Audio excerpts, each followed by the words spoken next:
Howdy, welcome back to the Addicted Motors YouTube channel. This is another edition of the auction review series, and what I got for you today is something that if you're looking for an L322, you've probably seen it just in a different format now. Everybody wants clean, low mileage 08, 09 L322, and here one is. Now this one's been on for sale for Facebook Marketplace for a dealer for a long time now. Now it's at the auction. Well, buy it now. You can just click a button and buy it. It's listed for $12,500. It's online for $13,500. You can make an offer. It has got 66,000 miles. It says it's a one owner. It's in New York somewhere. There's no underside photos, but it's my favorite color combination, gray on black. You know, for that price, if you want one, just click the buy button. Just buy it. You know, the information, again, it's on Facebook Marketplace. You can look up the deal. I think I have the dealership name in here. I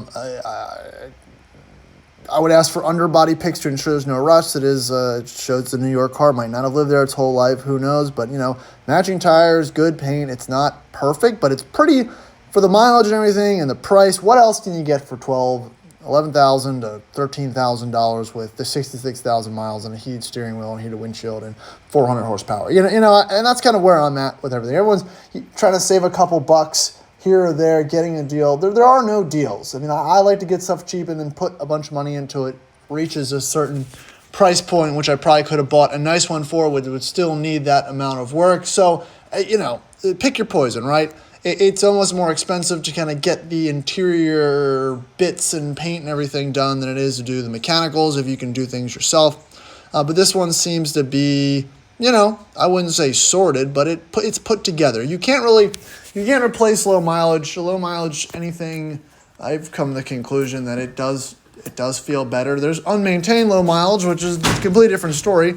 And like, again, because of age, this could still need all the components that you'd have to do for a higher mileage one, all the rubbers and plastics and whatnot. But, you know, at least you've got a clean slate to work off of. So, you know, there's no check engine light. It's got, I don't know, it doesn't seem like there's any major issues. The only thing, like I said, I might ask the selling dealership to provide some underbody photos to confirm there's no rust situations, but for the money, it's fine, you know, and it would conclude an arduous search that many of you are on to find the perfect truck. So I would recommend, I'd say this is a buy. I say the price is fine, maybe do a little bit of haggling, but if you're looking for a clean, nice daily or a platform for a light build or something like that, I would say just go ahead and do this one. See you on the next one.